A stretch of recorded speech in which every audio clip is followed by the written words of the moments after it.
Hi, I'm Niël Pretorius. I'm the Chief Executive Officer of DRD Gold. We're based in Johannesburg, listed also on the New York Stock Exchange. Our core business is the retreatment of mine waste or old mine tailings, and we are a gold producer looking to expand into green metals. Niël, very good to have you back. Saw you back in March. How's your year been? It's been an exceptional year, and mostly because of the first 6 months of the year. And I'm talking July to December of last year. Our financial year end is the end of June. Certainly one that we'll remember for a very long time, both because of financial performance and operating performance. Very good gold production and also exceptional financial performance on the back of a record high gold price. But has that caused a sort of rod for your own back, as it were, because people's expectations got set?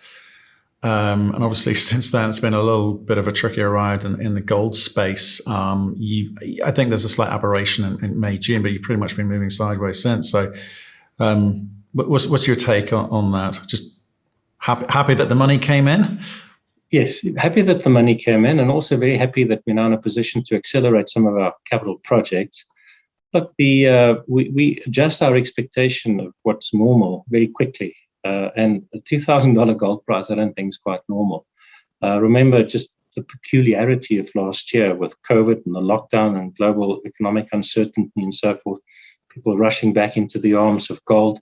And that definitely, I think, brought about maybe a degree of artificiality in the gold price for a period of time. But once things started normalizing a little bit, we'll move back into some of the other investment instruments that I like, gold retreated a bit. What I find very exciting and reassuring is the fact that support for gold came in at a much higher level than what we saw in the past. Even when there was a very steep rally or aggressive rally about a month ago, in a day more than $100 per ounce, it sort of bounced off $1,700, and it now seems to be hovering around $1,800. So I think the gold price is still in a very good space, if you could disregard the fact that it was just north of $2,000 an ounce for a brief period in time. Okay, well, I don't want to get into sort of economic discussion, around how much money's been printed in the last year with you, because I suspect your answer will be, the same as a lot of people.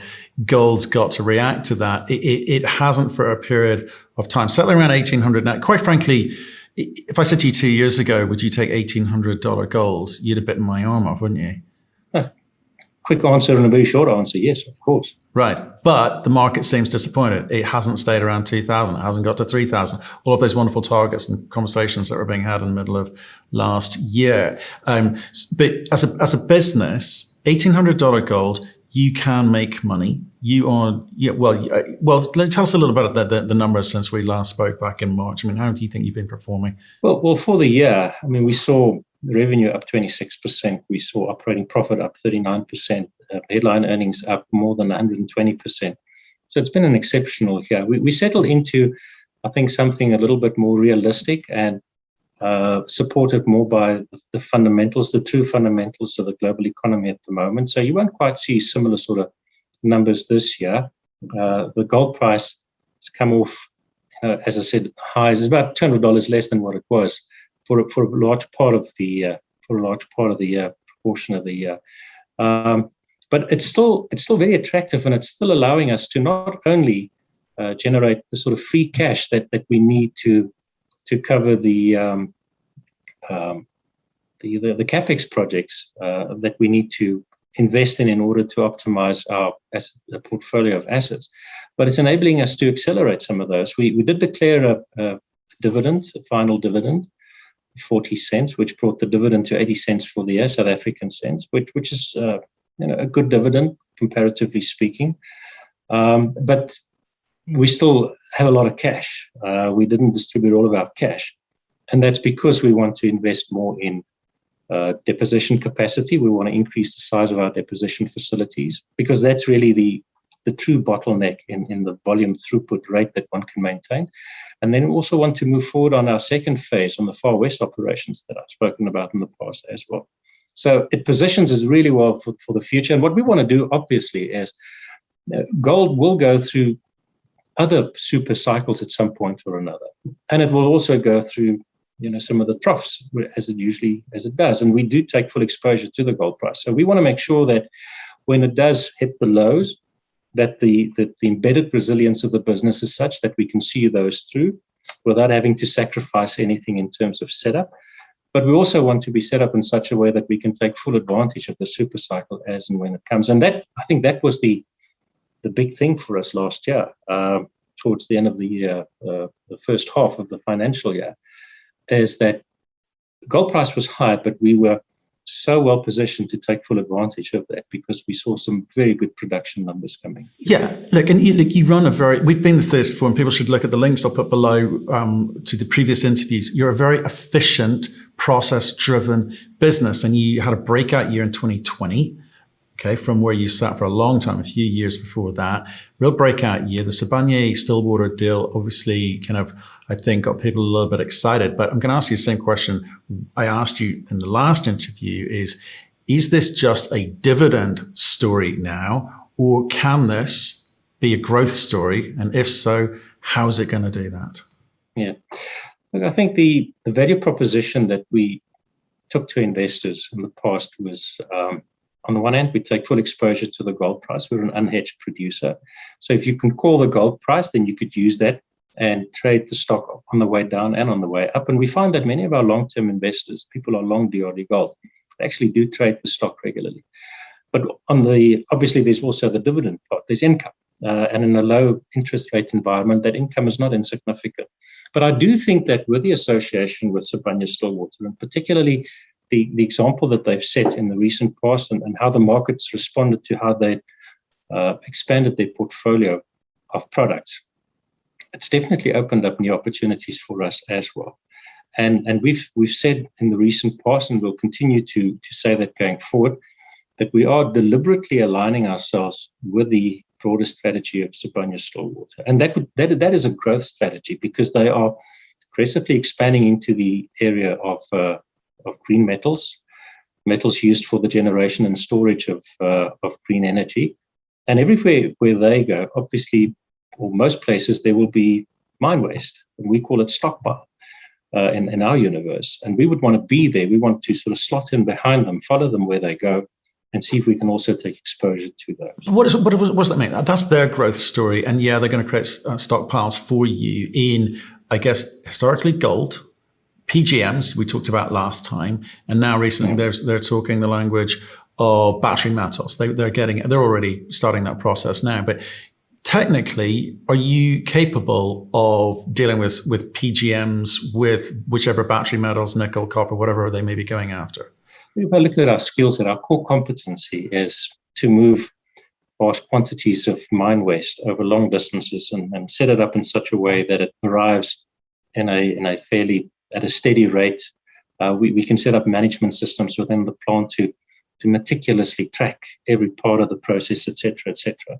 There's some metallurgical issues that do not form part in those metals that do not form part of our current skill set, but those are available. Those are for rent. You can go and find those teams. You can go and find those individuals. So I think that we could leverage our core competency of waste retreatment, the logistical aspect of it, setting up the plant, the management system that accompanies that. Importantly, the ultimate storage of our waste material, and we should be fine. I think we, in as much as there are shortcomings in what we currently have, as I say, we can insource those. Okay, so at the moment you're dealing with gold, the numbers that in the presentation speak for themselves. I didn't see so much around the PGM side of things. Is that moving forward? It's a conversation with Sibanye-Stillwater. Obviously, they have a vast footprint in the Rustenburg area here in South Africa, about 70 kilometers of footprint of tailings that at the moment are not being retreated. And we part of that conversation. If you look at some of their more recent presentations as well and how they articulate their strategy going forward, you'll see that in the green metal space, they specifically talk about recycling, where they've actually expanded quite robustly in the recent past.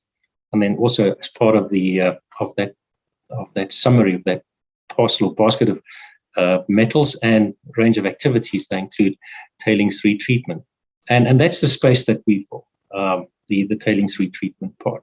So yes, the conversation is ongoing. It doesn't happen overnight, but it's also it's moving forward, and it moves forward at its own pace. Right. So I'll come back to the growth component there. If you're going to follow in the shadow of Sibanye-Stillwater's strategy, their growth strategy, how quickly does your growth strategy get enabled? When can you start monetizing that? When do we, as shareholders, see the benefit of that? Well, at the moment, we're looking only internally within the group itself. What are the opportunities within the group itself? We're also increasingly trying to establish ourselves as almost an entity that offers value at different levels. So obviously some of these projects, like the Far West Gold Project, the primary objective there was it was a financial objective, an economic objective. Some of the consequences, the necessary consequences of how we approach the business were going to be an environmental outcome in terms of cleanup, and a social outcome in terms of some of the social investment programs that we run. And it's a robust program, and I think it's going really well. But increasingly what we're finding are that there are other opportunities where the primary objective might be environmental cleanup and social investment. And it's typically not the sort of project that one would take to one's investors and say, we want you to put a lot of capex into this, capital into this because of the return on capital, et cetera, et cetera. But you will be saying to your investors that, we have a competency, we have a role, a purpose.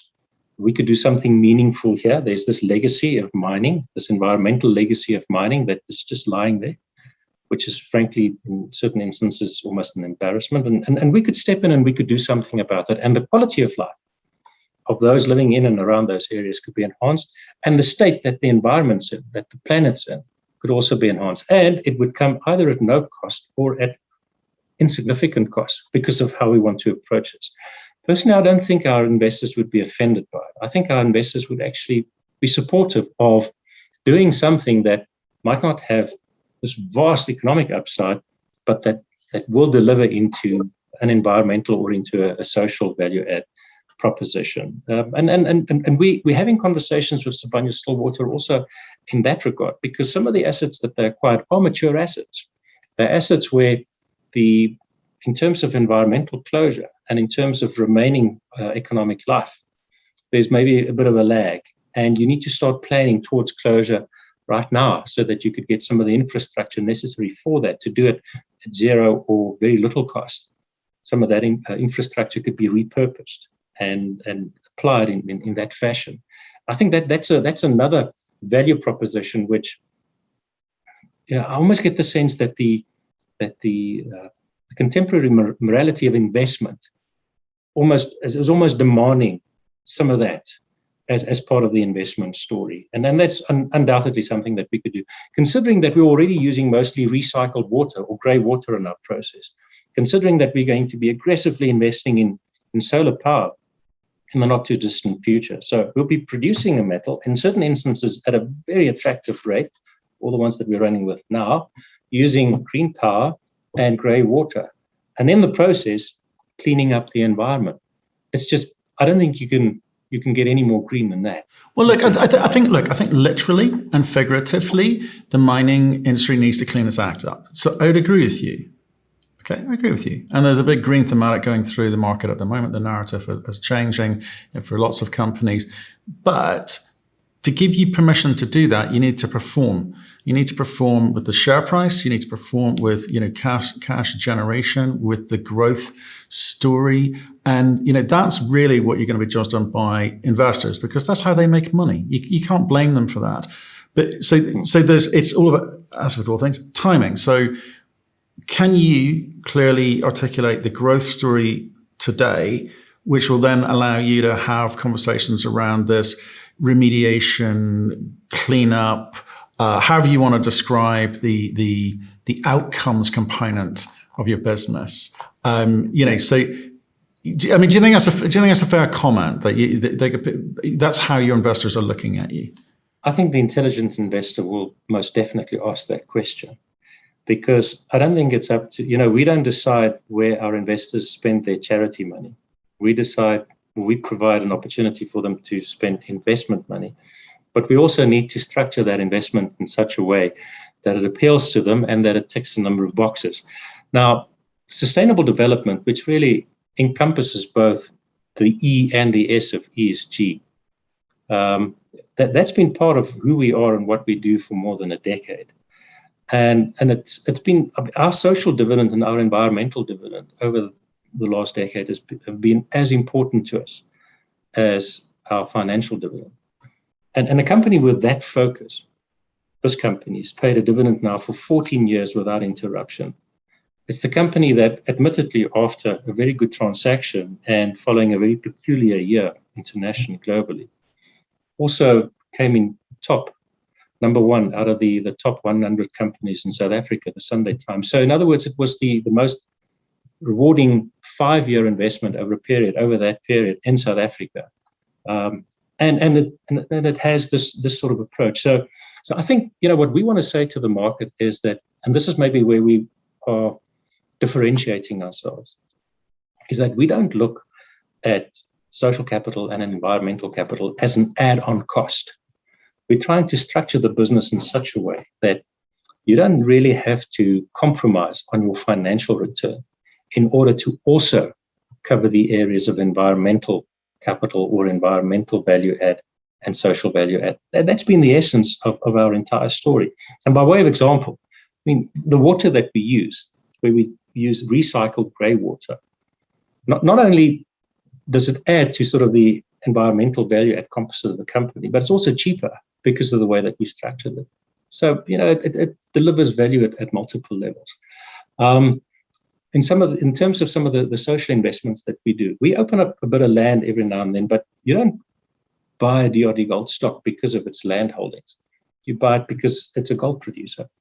So we've taken some of the income out of land that had been cleared and sold, and that goes into the social program. So we've got a robust social investment program that's changed thousands of lives, both in terms of poverty alleviation and youth education. But it's not really coming out of operating. It's not really an operating expense. We've just taken another source of income that the market does not consider to be core, and that's being channeled into that. And I think that's where companies are going to be measured on, is their adaptation of ESG. Does that add to the costs, or are they able to do this in such a way that they deliver compelling value financially, environmentally, and socially? Or is it coming at the cost of their shareholders? And I think the smart ones are going to be the ones who actually manage to deliver, to create value overlay and to create value at multiple levels. I think it'd be interesting if you can do that, because I think there was a report out of Melbourne University was talking about, why the real reason people invest in cryptocurrencies. There's a lot of rhetoric around, we're anti-fiat, we're anti-government, we're anti-authoritarian. But actually the report said 80% of the people are there to make money, right? So that's the truth about investing. And I think with investing in mining, people are conflicted because of the history of what mining has done. And I think I heard someone describe it as contemporary mining must do more, right? So contemporary mining, isn't it funny how present day is always contemporary, whichever era you're in. It's been contemporary for thousands of years. Absolutely. So today's contemporary mining must be more holistic and look at, the end products. So again, I was talking to someone earlier this week about, remediation bonds and the need for those in different countries, and they treat that in different ways. Do you think that more companies need to bolt on, kind of like Sibanye Water seems to have done with you, well, based on their PowerPoint, seem to have bolted on this? How would you describe yourself? Because I don't want to keep saying remediation or rehabilitation. Is there more to it than that? The way that you're looking at it, there's an economic component, so you've got to make money. But how do you position yourself? Well, we mine by cleaning up, and that cleaning up involves rehabilitation and restoration. You don't just take the stuff away. You also restore the land. There's some residual toxins and so forth that you lift. And we've done 900 hectares in and around Johannesburg. That's 3 times the size, 2.6 times the size of Central Park. The market didn't even know about this, but this is a consequence of what we do. you know what? I don't think the E and the S, if you want to jump onto this ESG wagon and say, yeah, this is who we are and what we are and so forth, the astute investor will still do a quality assessment. If you're not a quality operator, if you're not a quality mine, then he's going to take his ESG money somewhere else. You've got to tick both boxes. You've got to be environmentally astute, good levels of environmental governance. You cannot be socially indifferent. You've got to add real value and not charity value, breaking the cycle of dependency, adding real social value, true empowerment. And you've got to be economically better than viable. You've got to be economically competitive and sometimes better than competitive.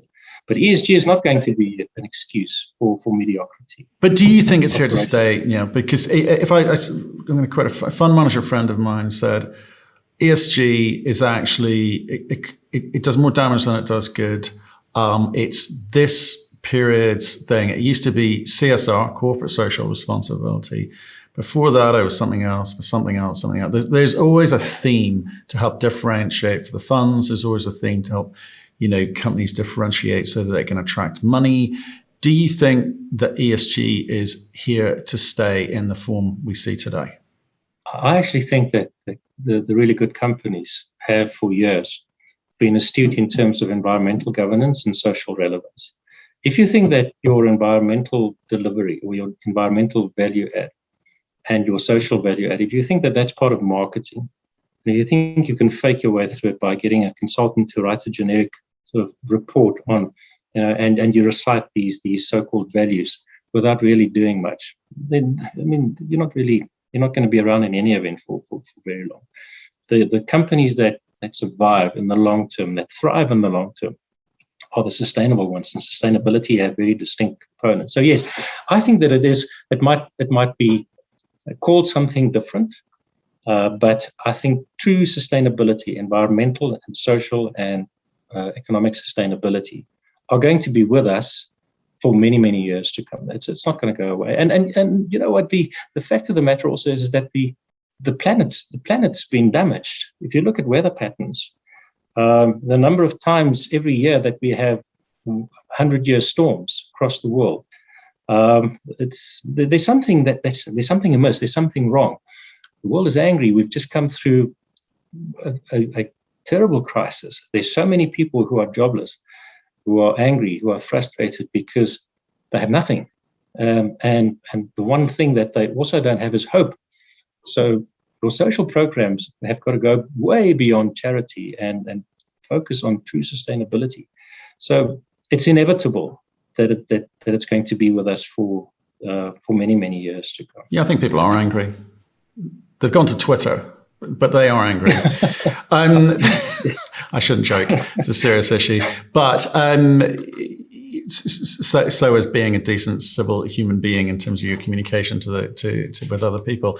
Can we come back to, please, the growth bit? Like I say, I think we've kind of done the green and the ESG, and we understand the importance of it, and actually how you differentiate yourself, or certainly how Sibanye-Stillwater is working with you to differentiate yourselves in the market. I've got to come back to the growth thing for you. Like I say, apart from a slight bump in sort of May, June this year, you've pretty much been moving sideways, really. The share price is roughly what it was when we spoke last in March. What's it going to take to start moving your share price? Because you're saying that Sibanye conversations take a little time, and that's what they are. Are we going to see more of the same for the next 12 months, or are there moments that we should be looking to? Look, obviously we want to optimize our existing portfolio. Now, that's not really growth. Maybe that's a bit of organic growth, but we want to make sure that we could clean all of these dumps. We want to treat all of these dumps and put all of the gold that we have under our portfolio, all 6 million ounces of that. We want to put that through our plants. We also believe that because of how we've positioned ourselves, that we can play a role in regional consolidation. There's that opportunity as well. The market might like it because we're slightly bigger in scale. Whether it'll do much to margin, we'll have to wait and see. But what I do believe is that by slotting in behind Sibanye-Stillwater in this metals initiative or strategy, the green metals strategy, I do believe that we're at the start of a very, very long cycle. And we're going to need lots and lots of different metals in order to bring about this transformation of energy generation and power storage. I don't think the world's going to back out of this. I honestly don't believe that this is just a contemporary thing and we're going to sort of fall back. And we saw last year with the pandemic, with the lockdown, the hard lockdown internationally, how animal behavior changed, wild animals, their behavior changed. We saw how the oceans changed, dolphins in Venice. We saw how the skies just opened up and became clear over cities that have been living in smog for decades. And I don't think the world wants to go back to that. The world is fully committed to go forward towards a greener planet. And yes, we'll have electricity, but it'll have to be clean. I don't think that's negotiable. In order to do that, which is actually almost ironic, a lot of mining has to take place because it's a metals-driven industry. We require metals to do this, metals that we've forgotten about. And that's going to be a very, very long cycle. So I think the smart thing to do is to come into that cycle, take your core skill and apply that in order to also be a role player in that regard. It'll be very exciting. So yes, I think that the world will make of it what it makes of it. The market doesn't buy your stock because of what it's worth today. They buy your stock because what they think it's going to be worth next week or next month or next year. And that's also the reason why they sell it. But we will continue to do what we do. We'll focus on costs. We'll invest the right sort of capital. We'll position ourselves for whatever cycle comes our way. But at the same time, also position ourselves strategically through the right investments and decisions to play part in this new cycle, this long. And the market will respond to that and identify us as a player in that regard. And as and when these companies are starting to be rewarded by the market, we'll be there. Okay. So Sibanye-Stillwater can give you the scale which you're going to need for that growth. Scale and exposure, yeah. Exposure first and then the scale second.